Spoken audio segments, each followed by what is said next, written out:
In the last interview, we talked about the spread of Razor's Edge and their lead edge as far as branding the American Bully. And I want to expand more on that topic. Um, I watched a four-part series about Terrell Hall of Fame, giving his perspective of Razor's Edge then and the whole Elite Edge. And one of the things he talked about was, in his opinion, the downfall per se among friends was the greed aspect. Yo, this is Terrell from Hall of Fame D-Line, and these are Bully Rants. I am glad to be back. This topic right here is actually, we're going to break it up. I've recorded this thing like 5 times, and these flies are getting on my nerves, so excuse me. But recorded about 5 times, and what I figured out is that we needed more. We needed more time, so we're going to turn it into 1, 2, 3, and 4, and we're going to talk about all this stuff. First and foremost, this one is about Razor's Edge. It's about Dave Wilson. It's about my opinion on it after more time to sit back and think. And first part, we'll just start with the beginning of Razor's Edge and my opinion on it. The Bulldog question. That's where we're starting at. First and foremost, for everybody who wants to say, oh, Dave had to do this, Dave had to do that. No, he didn't. And the bottom line is because most of, especially the guys in Virginia, know this. The look that's became known as Razor's Edge, although it was sort of branded by Razor's Edge and made popular by Razor's Edge, a lot of those dogs were already out there. In Virginia, there were already dogs that sort of had that look already. Where did you think Dave got some of these dogs from? There were already dogs that were bigger than your normal pit bull. There were already dogs that had these big cheeks. But the thing that Dave and the rest of the crew back then, Jeannie and I could name them all, but I'm brain locked right now. But a lot of what they did is they sort of cultivated the look, and they made the look into a brand, and they labeled the look. Before, it was sort of just a scattered thing of, at this time, what was considered reject dogs. They really didn't fit into the UKC. They definitely didn't fit into the AKC. But some of them, all of them, were from AKC and UKC stock. They just overgrew that look. So what happened is, they went to work. They liked this style of dog. They went to work, and from those, as we'll keep on calling them, rejects, they made a look that we began to know more as the American Bully, And if you look back through their pedigrees, you can see the parents, and you can see that Dave didn't have all the parents, Jeannie didn't have all the parents, There was no one person that had all of these parents, but these were legitimate dogs that were winning shows in other places. And just like with any other breed, you always have a dog that is born that might be way too big for the standard. They took these dogs and they did stuff with them, and later on we'll talk about the pocket, and that was the same thing. But as far as the Bulldog question, I've been around a very long time. I've seen the dogs. I know dogs well. I know genetics well. The earlier dogs did not have a Bulldog trait about them. The skin was too tight. The bites were too good. The movement was totally different than what a Bulldog's movement is. These dogs were, in my opinion, and some people will jump on here immediately and want to argue, these dogs were just massive pit bull type dogs. Some of them, you remember, even in the pit bull family, there is a Bulldog from the pit bull family. And maybe they pulled more muscle from that original Bulldog gene. But these dogs were not mixes, so to speak, as how everyone wants to say it. I didn't see the mix. Most of the old school people will tell you they didn't see a mix. Where you get this thing about mixes from is from newbies who want to come in the game and they want to use Bulldogs, and so therefore they use Razor's Edge as an excuse. Even if we talked about, and we're not going to discuss that this second, but even if you talk about Gotti line, the original Gotti line dogs did not look like Bulldogs.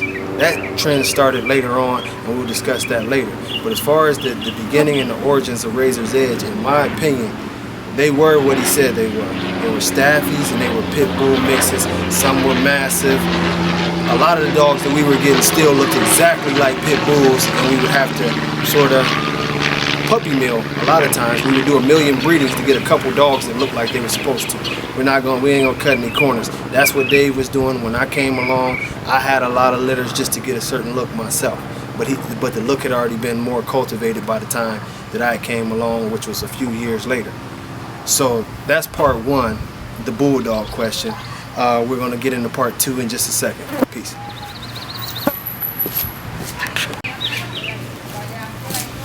Yo, this is Terrell, Hall of Fame D-Line. This is part two of the Razor's Edge series. And it's not to bash Razor's Edge. It's not. People want my honest opinion. That's what I do. I give you, well, not even opinion, but just the way I see things and the way they went down. And people want a lot of times to ask me what went wrong with Razor's Edge slash the old Elite Edge slash this, that, and the other. Okay. Originally, when I met Dave, he was Razor's Edge. And I'm gonna tell you the truth about this situation, and some of my homies will tell you, even the ones that don't agree with him now. He would bring you to his house. You could eat, we could cook out, we do whatever. Dave gave me several dogs, flat out. You will not hear me lie to you about nothing, no matter what our disputes was later on. He gave me several dogs. Come in the house, sign the paperwork over it, you know, hey, you a friend, I'm a friend, make magic with it, because he believed in what I was trying to do. He was a dog man. Me and him had plenty of conversations about where the breed should go, how to make the best dog out of this, what he thought about this blood, and you know, we would go back and forth, and I'd pick his brain, he'd pick my brain on genetics and the physical conditioning of a dog, because that was more so my expertise. Where, to me, things were good then. It was about dogs. If you ask me what happened to Razor's Edge as I knew it back then, the big thing that happened to Razor's Edge back then was just quite simply the difference became, well, we're not going to cut any corners. It became his partner on the West Coast. When he decided to become Razor's Edge Bow Wow instead of just Razor's Edge, it immediately took on a whole different effect. Because the first and foremost thing, and the number one rule that we all had a problem with, because we all followed this rule, was you would never sell any of the key dogs. Selling the key dogs was a big no-no, because how would you keep the bloodline going? A lot of the guys who were around, and the Elite Edge sort of was Razor's Edge, because we pumped into it. We had the best Razor's Edge dogs. We were the ones that was keeping this blood going and pushing outwards, because at the time Dave had sort of taken a break from this. Well, when that came along, it became this big marketing thing. Everything became about marketing. Some of the better dogs, hey, if you got 50,000, you can take him. If you got 80,000, you can take him. If you got this, you know, you can take him. And it really, really weakened the core of what the Razor's Edge blood was. Not only that, but everything became about marketing. That's when you came about to see the ABKC, you know, more and more magazines at the time. Atomic Dog was not actually a part of them, but they recruited the Atomic Dog magazine in and later became partners on that, and it became more of a business-like. And I think in that situation, I think Razor's Edge got lost, and Dave Wilson, as a person who he was, got lost. Because at this point in time, when you went from a situation where everybody was friends and life was good and we traveled together and ate together, now you started to notice it became a certain amount of animosity, and it became cutting corners. You had friends who couldn't get paperwork on dogs. You had, you know, disputes about money left and right. You had a lot of issues that weren't there before, and it all came in, like I said, with the partnership. I'm not gonna cut any corners, and to this day, people know if you deal with that side that he dealt with as far as being a partner, you see that nothing ends well over there too much. Anybody who goes that route, a lot of times it ends up in a dispute one way or another. And to be honest, totally honest, that's where Razor's Edge and the Elite Edge took its biggest hit at. You know, along with that came the loss of the look. The concentration of the look was gone because money had came into effect. our standards on what we were pushing for and what we were moving for now reverted more towards, let's see how many t-shirts we can print up. Let's see how many people we can push towards the ABKC to make the ABKC registered, and how big these shows can get, how many celebrities we can get into cahoots with. It didn't be when our initial goal was, how can we make a dog that looks better than Cairo? How can we make a dog that looks better than Remy? How can we make the next Nemesis, Short Shot? It was a total change of culture. And you fast forward it now, from that point, you can pinpoint a serious change in momentum when all of these things start happening. Because as you saw Little Row be studded out, in my opinion, a little too much. As you seen, this culture of these shows and all of these celebrities being brought in to promote the breed and just this culture change, at that same time you notice that the look changed. The quality of the dog changed. The perception of the dog in the community changed. Everything changed when the thing became about money. So if you ask me, a lot of y'all ask me what hurt the Razor's Edge legacy the most and what do they have to rebuild from, it's when they forgot about the dogs. And really it wasn't necessarily pinpointed just that Dave or anything like that, but his real dog man and a lot of his real close friends, ties were separated because of who he was dealing with on other sides and different things. And that's why the Razor's Edge bloodline as you know it and that look sort of broke down, because it was sort of a team effort that everybody needed to be in. And that's when we'll sort of go into next, the original Elite Edge, and how that changed the game as far as the American Bully and the Razor's Edge period. All right, 3 coming up. Do you agree with that? A greed aspect is the downfall of so many things. Yeah, you have to agree with that. The downfall of so many things in life is greed. And I've experienced that downfall many times in this. People do get greedy. It's a sad thing that once you get to a certain level and you start to get some notoriety, or you start to get some attention, or this pseudo fame that you have in this world, or money, greed tends to infect people. It's infected me in my life many times. It's an evil thing that happens. It is. It's part of our human nature that greed is there. It's just a matter if you give into it or not, and some of us do at times. And so that tends to be a downfall in a lot of things. Was that a downfall in the Elite Edge? Elite Edge it was a never-ending cycle. It was never really a downfall ever to it. It was always, there's a few core people, and there's people came in and people came out, and it was just one of these things. Some came in for the right reasons, some came in for the wrong reasons. The concept of the Elite Edge when we first created it was,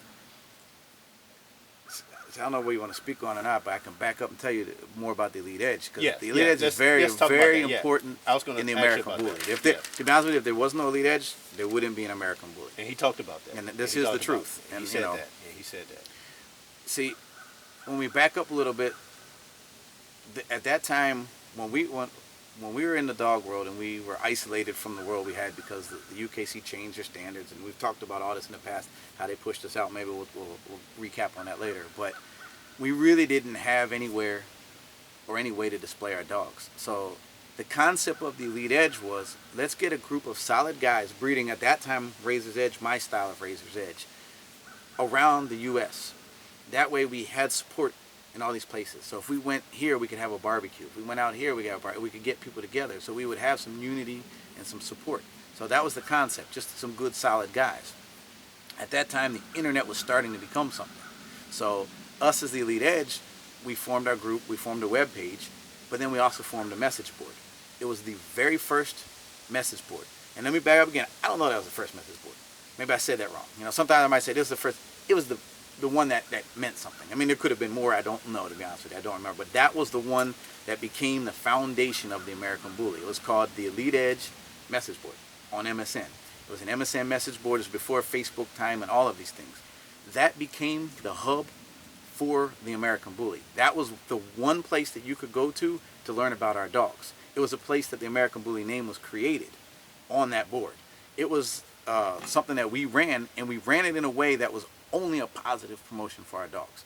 in a very strong positive way. We didn't allow controversy and things on that. What we did as a group is we decided there's no point in fighting the UKC at this point. We don't want to fight the UKC. We love what we have. We're done. They turned our back. We tried, you know, and again, we'll probably recap on that. We decided our concept was, let's go market what we do to a new market. Forget the existing market. Let's get out of this and let's find it. So what we did is we started to look for like things that we would fit in. Car shows, concerts, you know, different things. And we would go literally, like Dub was big at the time. Dub shows were a big thing. You know, I'm sure you remember Dub. But it was a big thing at the time. So what we would do is we would go to Dub shows and get a booth at a Dub show. Show our dogs, flyers, you know, everything. And we started that flashy kind of marketing that you see today. The entire bully world, the entire marketing of the bully world today is based off of what was created from that Elite Edge marketing. We were the ones that would set up booths for stages and lights and high-end graphics and promote our dogs almost like entertainers, or almost like celebrities. We put our dogs on that kind of a level and introduced them to markets that they weren't already in. Like I said, Dub shows, concerts. I remember I took Little Row into VIP sections in nightclubs with rappers at the time and people who are famous. You know, like we would take them to the hotels in California, the Standard Hotel in LA, and we would do all kinds of things. We were out there everywhere trying to get people to see our dogs, just promoting the Elite Edge, promoting the breed, and then it wasn't the American Bully yet, promoting our message board, promoting all this. So the Elite Edge was the powerhouse that pushed the promotion of the breed to draw in the market that it is today. We also kind of set the standards to the culture of the world that we have today. And if you look at what we have, we are kind of a pseudo culture on our own. And we're a niche culture, but we are our own culture.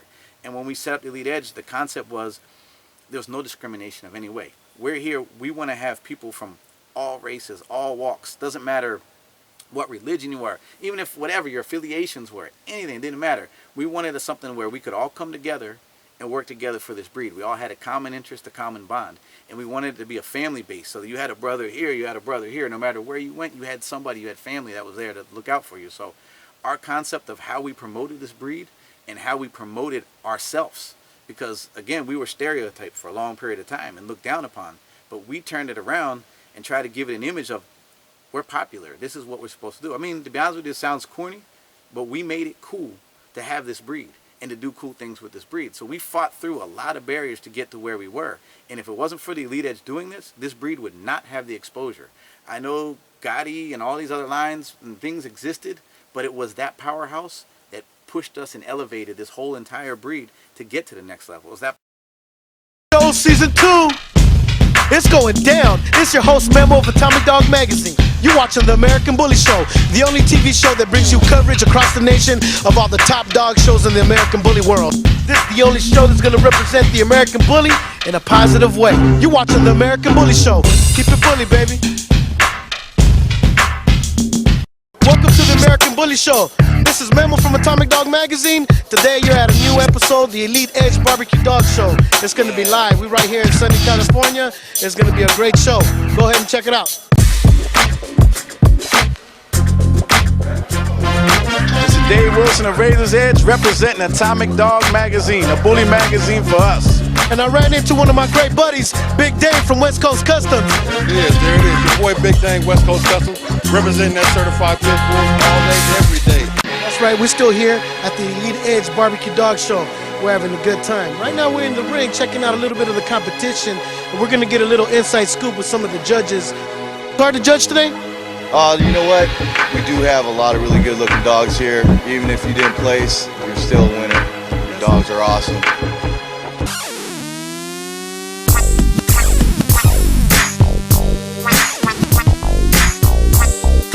Yeah, let everybody know at the American Bully Show who exactly you have with you.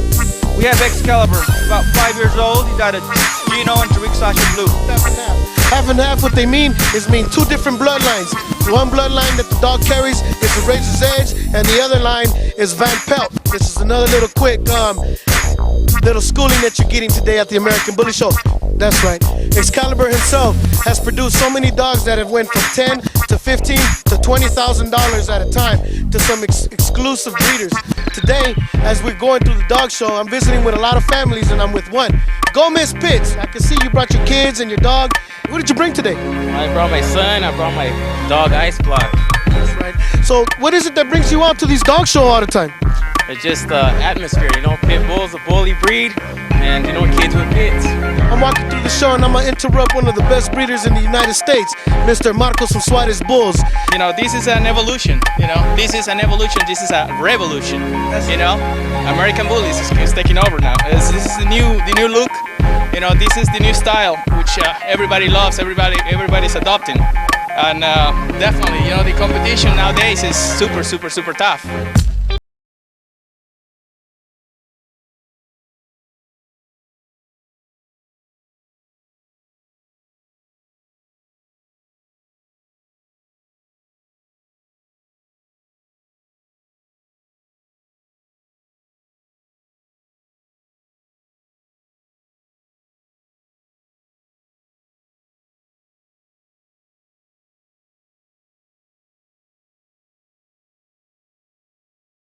And I run into one of the biggest icons in the dog game right now, Mr. Dave Wilson, Raises Edge himself. How you doing, man? Doing all right. How's it going, Memo? What's going on?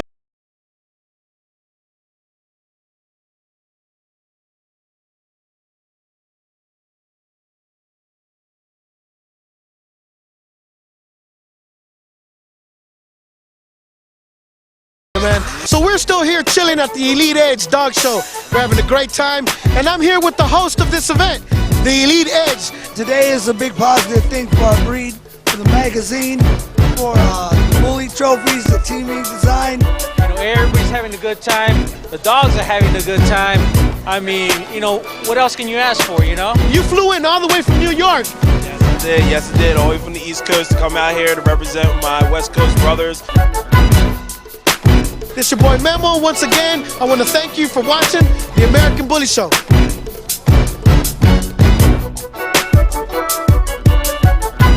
You're watching the American Bully Show. Keep it bully, baby.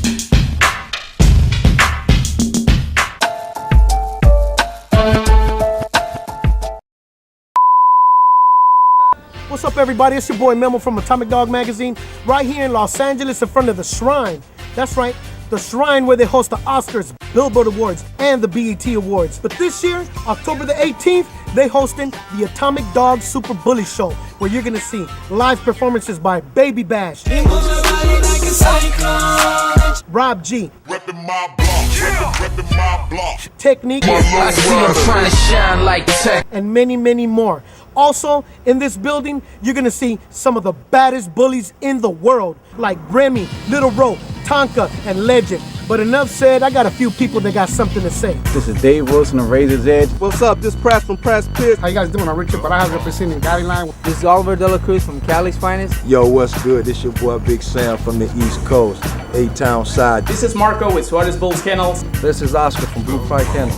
Yo, what's up? This is Joe from 91 West Empire. This is Cruz from Bow Wow Kennels. What's up, everybody? This is Faye representing Remy Line. I'm gonna be in the house. Team Paco will be in the house with the very first ABKC champion, the Samurai Paco. Come and check out the Elite Edge. The whole family is gonna be in town. We coming to the big Atomic Dog Super Bully Show, where you can see the best of the best. Why don't y'all come check me and King Kamali? Guideline's gonna be deeper than the crack of your mama's ass. Doing it real big on the East Coast. We coming all the way to the West Side, baby. Gonna bring Big Smoke over there. We gonna do it real big. Come and check out Little Rizzy and my boy Cream of Wheat. Come and check us out. We got some hot new stuff coming. I'm gonna bring the Golden Boy coming all the way from VA with a special surprise for y'all. So I want to see everybody there. Powerhouse that pushed us through all the barriers that we had to get through. That message board that we have was huge. It was the powerhouse for this breed. Nothing happened if it wasn't on that message board. I mean, any event, anything we put together, every single thing. So the Elite Edge was really, in my opinion, was the biggest thing ever for this breed. Even the people who weren't in the Elite Edge still participated in the Elite Edge board and still affiliated through the Elite Edge in some kind of way. Yes, there was other groups that popped up, there's other groups that came later, but it was that particular group. It wasn't just a group of guys. It was a whole marketing concept. If you go back to even Atomic Dog Magazine, those were guys brought into the Elite Edge that wanted to start a magazine. That magazine was supported by the Elite Edge, promoted by the Elite Edge, and eventually owned by only Elite Edge members, you know. A lot of these things. So the Elite Edge and the concept and everything we did, it was the only thing at the time that really pushed us to the level we are. So yeah, if you talk about power struggles within and greed, and those things happen in life anywhere. I wouldn't say it was a demise of the Elite Edge because the Elite Edge continued on. I would say that the Elite Edge today isn't the same as the Elite Edge of those days, but it's because the market doesn't need it. The work was done. The Elite Edge pushed this thing to where it got to, and now this thing is so big that the Elite Edge isn't a necessary thing the way it once was. Now it is more a group of just, breeders and guys, guys and girls that have a certain type of dog, but I wouldn't call it a demise. I would say the demise of members. Yeah, I mean, there's always going to be a conflict of interest, and some people thought one way and some people thought another way, and those things happen. I mean, groups never stay together forever. I mean, just what it is. I'm gonna ask you because he, in his opinion, I'm gonna ask your opinion. In your opinion, do you think there'll ever be another group that like the Elite Edge? No, because of the caliber of dogs that were there at the time. No, because that's looking at the Elite Edge. And no offense to Terrell. Terrell's a great guy. I think he has a great concept for this breed. He knows this breed now. I think all of us have had differences along the way. We might have said and done things that we didn't, really feel about each other. But I think he's on track with what he thinks, and I do respect him a lot, and I do respect his vision for the American Bully. I think he has the real vision for the American Bully. And he was an essential part of the Elite Edge for the time that he was in it. He's a good friend of mine, and we've rekindled our friendship and our friends to this day. But I think, and not to belittle what he's saying, because it is true what he's saying if he's referring to it as a group of breeders with Elite Edge, but that was just one element of what the Elite Edge was. The Elite Edge was a bigger thing than a group of breeders just breeding quality dogs. The Elite Edge was the powerhouse for this American Bully breed, and it was the market. I mean, it to me, Elite Edge is. You see it now, you're like, oh, well, these are the members of the Elite Edge, and you just break it down to a group. But the original Elite Edge, it wasn't just a group; it was an entity. It was the American Bully world, if you really want to look at it that way. It was what pushed this American Bully world. Like I said, from everything, from the marketing to every aspect of it. So the original Elite Edge was a bigger thing than the group, the Elite Edge. The original Elite Edge was the powerhouse that pushed this American Bully movement. So I agree with what he's saying, but I think that he's also not pointing out that the Elite Edge is much bigger than members. It's a whole bigger thing. So no, it can never be again. Because you can have an Elite Edge group of elite breeders, yes. And you can have a group of, like that with everybody's breeding, yes. But you'll never have that powerhouse movement again because we've already done it. We did it. We started this world. We pushed this world. This world is here. This world has now grown beyond our expectations and beyond what one entity can do anymore. So you'll never have the entity, but you may still have a group of elite breeders. Talking about the West Coast as far as Razor's Edge, two dogs in particular I want to talk about that had Razor's Edge blood that I want to get your opinion about. One is Remy. Let's talk about him first. Your thoughts on Remy's legacy and your thoughts on Fabian calling Remy the Remy line. Okay, well, just real quick.